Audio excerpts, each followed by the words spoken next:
What is up, you lovely lurkers? I'm Willie, and he's Scotty. Welcome to the show. Today, we're going to talk about M&M's. New word, who dis? World's greatest core workout, and there's no time for gym bros. If you like our voices, you can find our faces on YouTube, TikTok, and Instagram, or getting voted off MILF Manor. Let's lurk!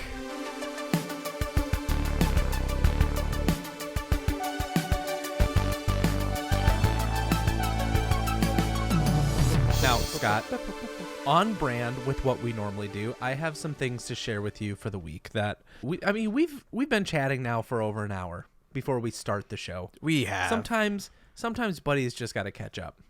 Kind of a somber way to start the show, but I had to go to a funeral today, and I miss my friend. But I now have two suits. One for your wedding, which I was like, this would be the wrong time to bring that suit out. Oh, okay, yeah. And then the other one that I bought last year. And I asked so many people, is it appropriate to wear a full suit to a funeral? I thought that was like kind of what was expected. I watched Mighty Ducks 3. They all wore, when Hans died, Yeah. all suits. Every high school and college kid had a suit. I didn't have a suit in high school. Maybe. Nah, I don't Birthday think I did. suit. Yeah, okay. I Is had that one. appropriate for Yeah. a funeral? I mean, if you're the one there, I don't know. I don't know what Kill to him say. with huge dong. It's so I feel awkward about this whole situation just because funerals are like one of my biggest fears, and it's more like the death part, like the uncertainty and the unknowing and the finality of it all. But it just puts in perspective that the people that are close to you and the people you actually care about, like, care about them as much as you can while you can, because you just never know. And yes, you should wear a suit to a funeral if you can. Okay, I wore part of it. I put something else on top because I felt self-conscious, and I should have worn the full suit. Anyways, it's too late. The last thing I was going to mention is I get a haircut on Wednesday after this show goes out. Okay. And my barber sent me a text today and goes, You get a haircut at midnight? no, just the day of Wednesday at noon. Did I say midnight? No, you said Wednesday. The show comes out on Thursday. Whatever. And all he did, he saw that I signed up, and he goes, "Have you touched it yet?" That's I don't know what your level of relationship with your barber is, but I mean, you must go to one of those barber shops. I don't know about you, but I always leave with a happy ending. But we're talking about the beard, and I think it's gonna have to stay. Because that's your what partner, I've been saying. Your partner and my partner were hanging out a couple days ago, and the first thing she said was, "You got to keep the beard. It's looking great." Your partner. Yeah, we'll do a 360 review after the show. Maybe we'll put that on our socials. But it is looking good. Like it. I know you were afraid. You were petrified. Petrified. You were.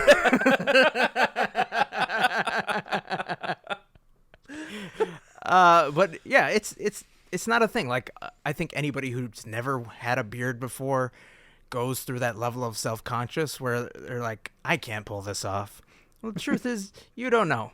You've never tried, or you've never reached a level of depression where you just didn't care. So there's this moment, right? I get to this funeral. Sorry to bring this back up. Oh, God. And I'm going around, and I'm saying hi to all of these people that I've known. There was like 100+ people there that I knew. That's amazing. And I put my hand on the back of one guy's shoulder. That there was so many people there, not that you knew them all. Like, this wasn't a... Yeah, it wasn't about me. Right. So I put my hand on this guy's shoulder, and he turns and looks at me, immediately starts crying, gives me this huge hug, and then whispers in my ear and goes, "I didn't know you could grow that."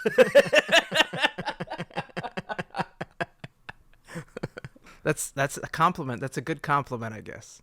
It's a spark of joy in an otherwise sad moment. Well, speaking of joy and sad moments, Willie, you like candy, right? I'm not calling you out or anything. I'm just saying, like, in general, you enjoy a candy bar, a candy treat every now and then.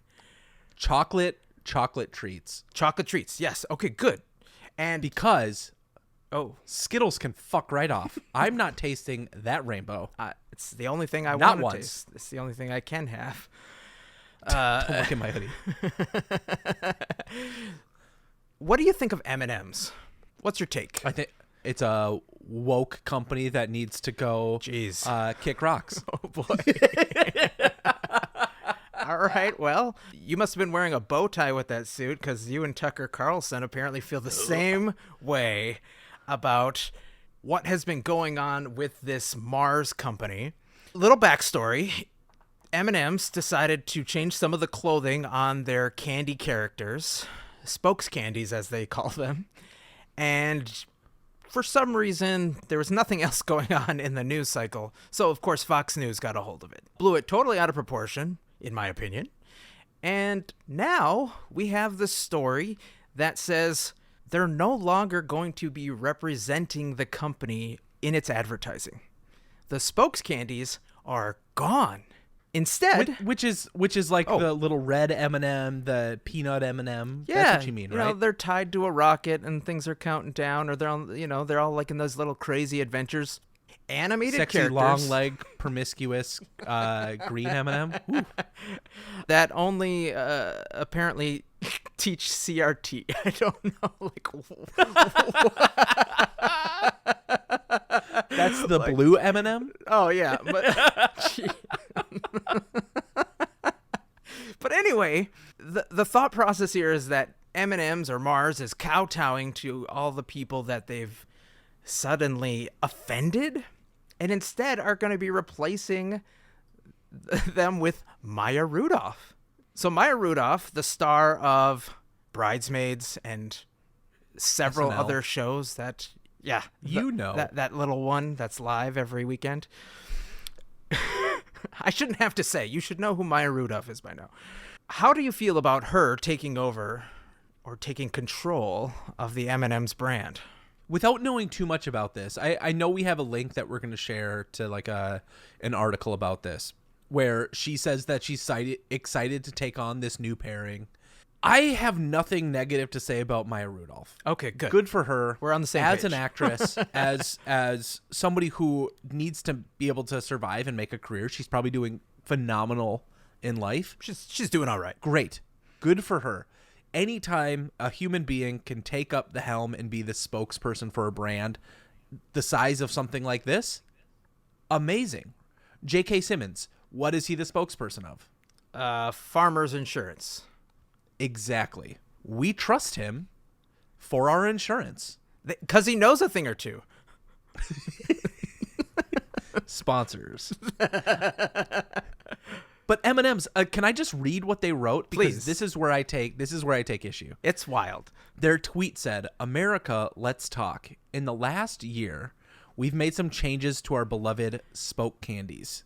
We weren't sure if anyone would even notice. We definitely didn't think it would break the internet. But now we get it. Even a candy's shoes can be polarizing, which was the last thing M&M's wanted since we're all about bringing people together. Therefore, we have decided to take an indefinite pause from the Wokescandies. In their place, we are proud to introduce a spokesperson America can agree on, the beloved Maya Rudolph. We are confident Miss Rudolph will champion the power of fun to create a world where everyone feels they belong." My issue is the last sentence. Go ahead. We are confident that this actor will champion the power of fun to create, here's my issue, a world where everyone feels they belong. Hey, angry people who don't think everyone should belong, you win, you belong, and everyone else doesn't. I'm just going to take a little page out of the Billy Madison playbook. That's an Adam Sandler character for everyone younger than I don't know. We still love Billy Madison. He hasn't done anything. He hasn't. yet. No, Adam Sandler's still gold. But Except for that time he was a student and had sex with his teacher. but that Veronica Vaughn. Oh, I want to touch the hiney. But I'm talking like Wokescandies, more like Wokescandies, Willie. Like, we needed to get them out of there in order for everyone to feel invited. I personally, though, like, we don't need to harp on this too much, right? We're going to see it evolve as it comes out. Sure. It's going to melt in our mouth, not in our hands. So we just need to let it grow. And the biggest thing I have, though, is that, like, I think they had a huge miss with the representation. Love Maya Rudolph. She's fantastic. But don't you think... Can we say it at the same time? Don't you think? I'm in your head. Yeah. They had one chance. One. You know exactly who I'm talking about. Let's say it at the same time. 3, 2, 1. Marshall Idris Mathers. Elba.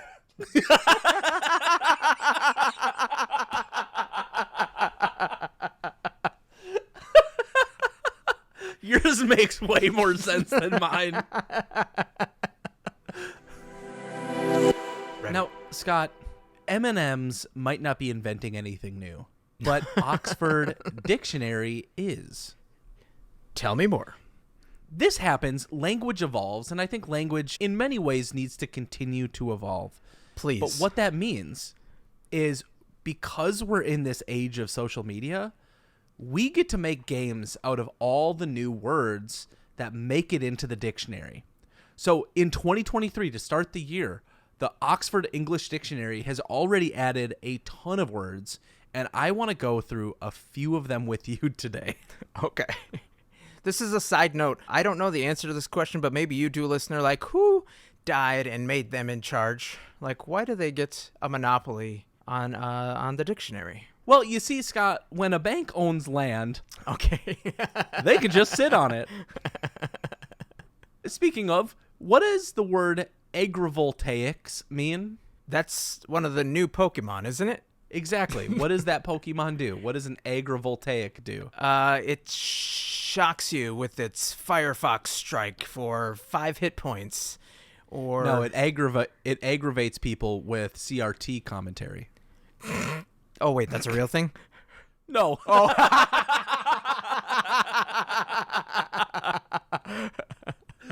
I thought that was the actual definition for a second. Some of these words get that dumb. Oh, boy. Okay. So the definition is the simultaneous use of an area of land for farming and for electrical generation using photovoltaic solar panels. Oh, agrivoltaic. Think yak farm solar panels.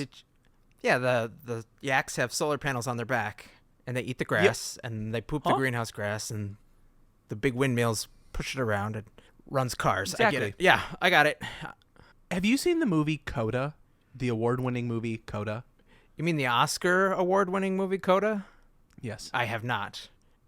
Unbiased opinion, if you can call it that, amazing. I really enjoyed it. You're going to cry. I believe you. I believe you.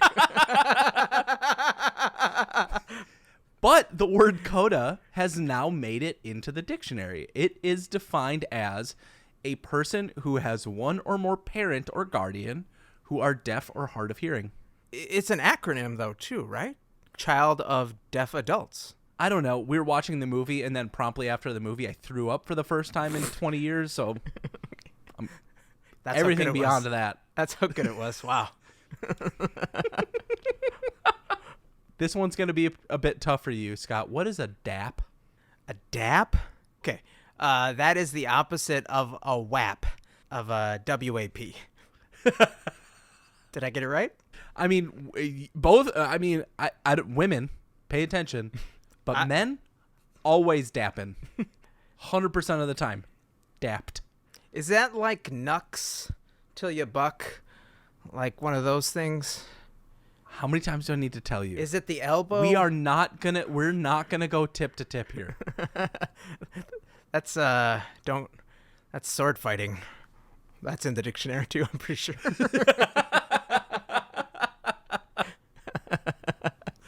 The definition of dap is a casual gesture of greeting, acknowledgement, or affirmation, typically involving slapping palms, fist bumping, or snapping fingers. The more you know. I've never heard of this one. It's called Final Girl. I have. And please enlighten me. Well, it is a horror movie reference to the last, usually female protagonist in something like a Jason or a Michael Myers or a Freddy Krueger. Because Texas Chainsaw Massacre. Yeah, it's always got to be a girl, you know. All the guys are just cannon fodder, red shirts, I guess. But that's kind of cool that this cinematic phrase has made it into the dictionary. Yeah, apparently everybody liked the movie Scream. 6 Gangs of New York. All right, this one is called Parasocial. Parasocial. They don't give me the pronunciation, so we can make it up however we want. Parasocial, P-A-R-A. Correct. So that's like parachute or paramedic. So that means it's 2 socials. That's what paramedic means to you? 2 medics? Parachute? 2 shoots? 2 shoots. There's usually 2. There's one, and then there's the backup one. There's the chute that comes out and the chute that comes out my butt as I'm falling. I give 2 shoots. Different shoes. Designating a relationship characterized by the one-sided, unreciprocated sense of intimacy felt by a viewer, fan, or follower for a well-known or prominent figure, typically a media celebrity, in which the follower or fan comes to feel falsely that they know the celebrity as a friend. A stan? Yeah, you might consider it like a parasocial relation. A stan has a parasocial relationship to M&M's. Now Maya Rudolph. Scott, what's your favorite type of pirate?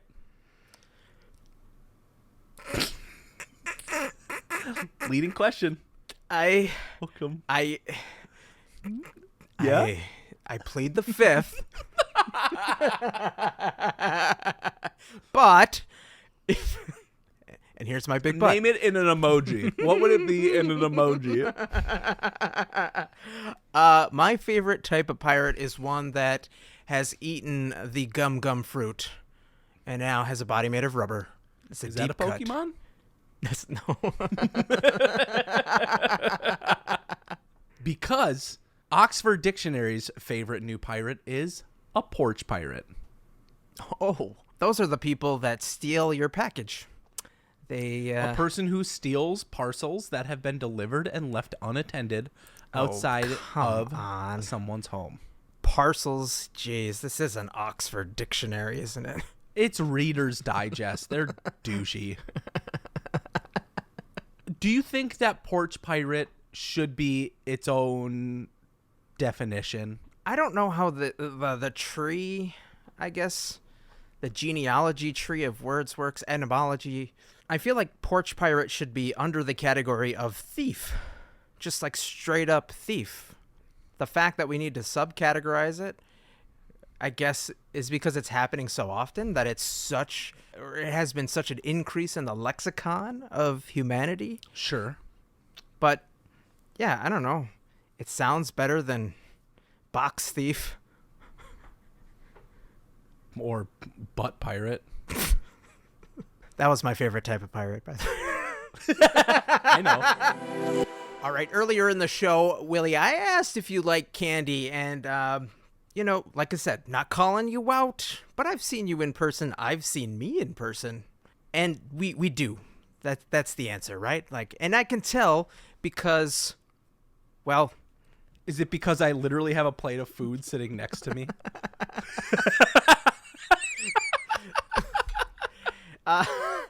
No. It's because... And lotion for my favorite type of pirate? Goodness. What is going What are you eating anyway? During the winter, our belts get a little bit tighter. Maybe we have to adjust the loops every now and then. And so I thought I would introduce everybody to what's going to be called the world's greatest core workout. Oh. Now, when you do your core workout, what kind of moves do you do? What's your strat?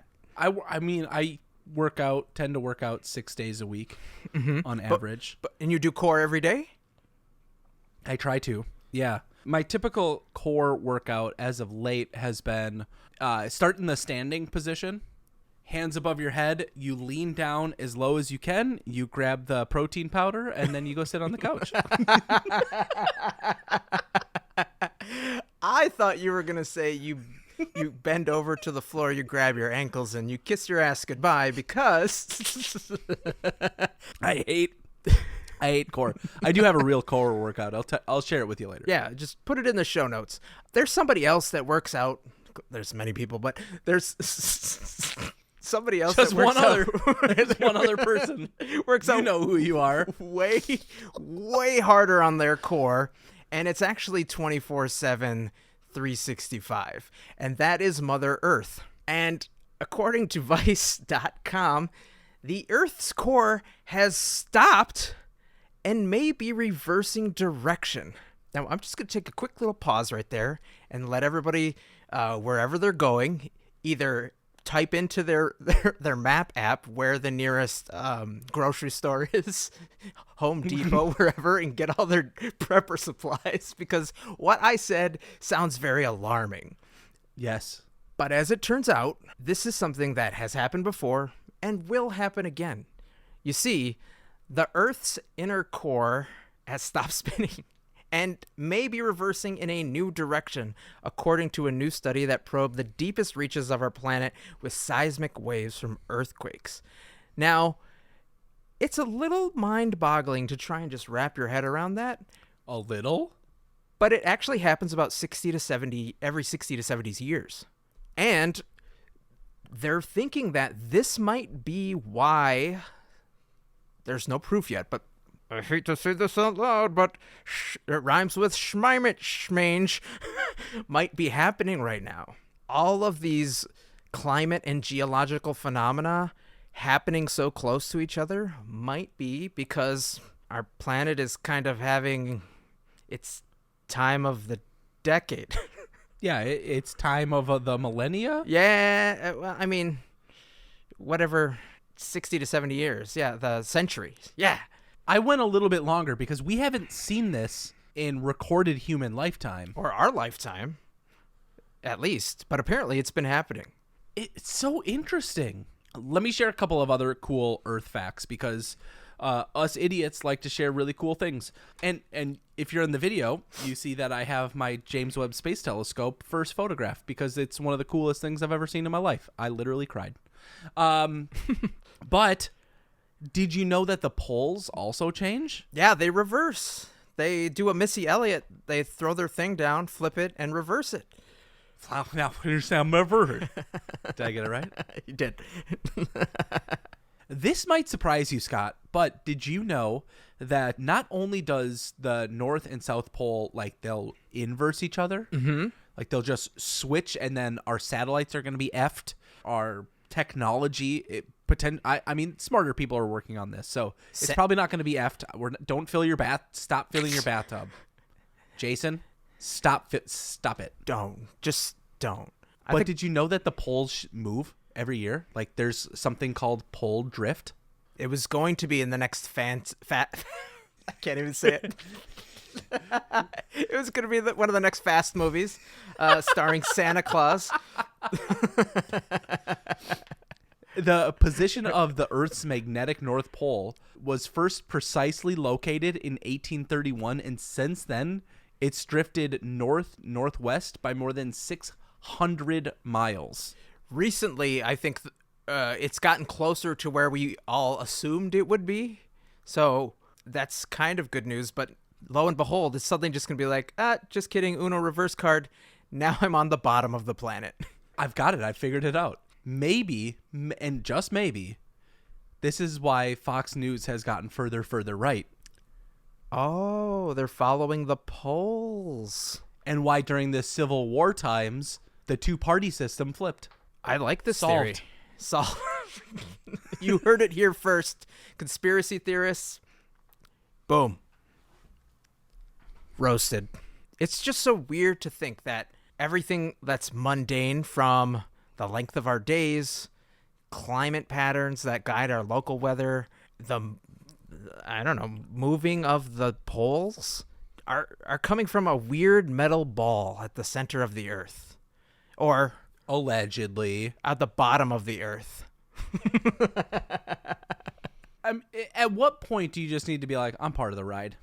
There's nothing I can do. I didn't sign up for this, but I'm here for it. Buckle up. Enjoy the ride. Well, Scott, if you really want to get swole, I do. For the impending apocalypse, I've seen The Last of Us. There is a gym influencer by the name of Joey Swole. I don't follow him on TikTok, but his videos show up often. The name sounds familiar. Is this the guy that yells at me to work out every day? No, not that guy. Oh, okay. But he was the impetus for me going to the gym for the first time. The guy who spits things out and just says, go to the gym? Go to the fucking gym! Yeah, that guy. Oh, okay. Now we know what Willie's into. Motivational videos. What were you thinking? Well, so Joey Swole on Twitter said in 2023, gyms need to start enforcing policy that if you're caught taking a photo or video of someone without their consent to post on social media to bully, shame, or embarrass them, your membership is automatically revoked and you're banned from the gym. Gyms need to do...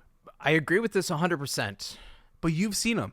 You've been to the gym enough times. You and I went for over a year. Yeah.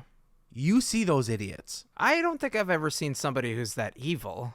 I've seen the videos of it for sure, but those are the types... No, not the people taking the video. Oh. We've seen the people that would have been featured in the video. Ourselves? Correct. Where we're like pulling down on the weights and like flying up to the top. So, fun story for the listeners. Scott, I hope you remember this, but oh boy, our very first time working out at that LA Fitness, it maybe not the first time. It was like one of the first times on our own. We were doing a chest day, and we decided to do a decline bench press, which is a complicated move. And we did it on our first day. For people that don't know what it is, it's a bench that's tipped down and you actually kind of like hang by your ankles and knees, and your head is basically almost on the ground, and then you take a bar and try to do a bench press maneuver with however much weight you can do. Yeah. Now, compared to a traditional bench press, it's not as much. At least when you're starting out. It's not the same. So Scott and I are trying. We had been trying to work up to like 25-pound plates on either side of a normal bench press, which is pretty standard to get started. If you're there, congratulations. I am now, I could probably put 245s on each side and I could do a couple of reps and be done. You're so strong. But then, Scott, this is 5 years ago? I remember you handed me the bar. You helped pick it up, and one rep stuck. It was stuck at the bottom. I'm not moving.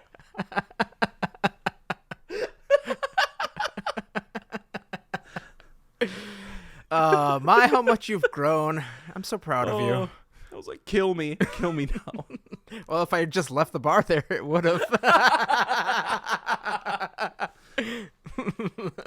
Getting back to this story, have you recognized any sort of like ill intent or malice in a gym? Because I know that towards the beginning of a year, like we're getting to the end of January now, and there's a significant amount of people who are like, I want to get back into the gym, but but I hate those people. I thought you were going to say there's a significant amount of people that will stop going to the gym now that their New Year's resolution got too hard, and they're just like, I actually don't want to get strong. I'm going to go back to my M&Ms. You just got to follow. You got to follow the Lunar New Year, and then you get started a little late. There you Everything go. works out. Yeah, exactly. I have many thoughts on this whole thing because from a morality standpoint, if I ever saw anybody doing that, I'd probably want to like kick their ass on the spot. So I would actually lose my gym membership too, because I probably would just take a 5-pounder and chuck it at their head. Or at least take their phone and smash it with a really heavy weight. Just something like that, which are all illegal things to do, and you would get in trouble. Allegedly In trouble. But then there's a whole like banning process. Like we kick them out, they're just going to go to another gym. So it's kind of like a shadow ban in a way, where you're just driving all the bullies to one gym and hopefully they just record each other and then beat the crap out of each other. So in a way, I support this a lot. They all end up at Lifetime. But seriously, LA Fitness. I'm not a fan of LA Fitness. Just I want to get that out of the way. Clearly not a sponsor. Not because they don't have good facilities, but No. because of their predatory billing practices. I can't fucking cancel you unless I buy a printer, which I did, print something out, put it in an envelope, and mail it to your CEO, and they get to choose. Yeah. Anyways. What is this, Deadwood? But they're only... I don't know what that reference means. It means it's like old AF.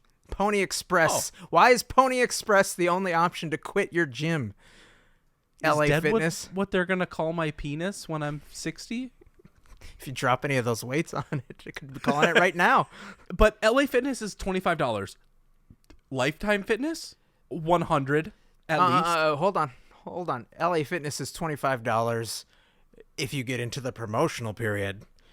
$30 if it's non-promotion. Now, if you sign up like a couple, like Willie and I did, it's only $22. We did. We were life partners. That's right. At LA Fitness. The only stipulation was we had to make out when we walked in. Whatever. It was worth it. But yeah, you're right. Lifetime, which starts at like $80 to $90 a month, at least here in the Midwest. I can only imagine what it's like on the coasts. Is it worth it to let me work it? Put your thing down, flip it, and reverse it. Yeah, just like the polls. And all you get is a towel. That's why we recommend joining Planet Fitness. For only $10 a month, you can go in and get a great workout 24/7, 3 or 4 days a week. And for a little bit more, just $15 more a month, you can go to any of the Planet Fitnesses that may be nearby.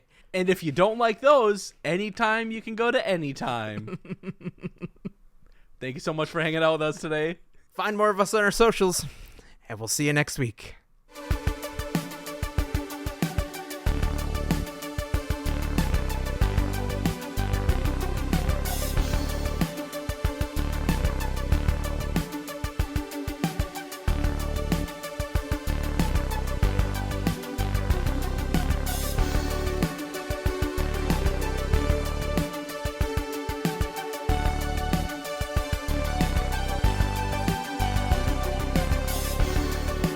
Master countdown in 3. Oh, sorry, 2. 1. Oh my god. This, for anybody wondering, is episode 137, and Scott forgets that we count down.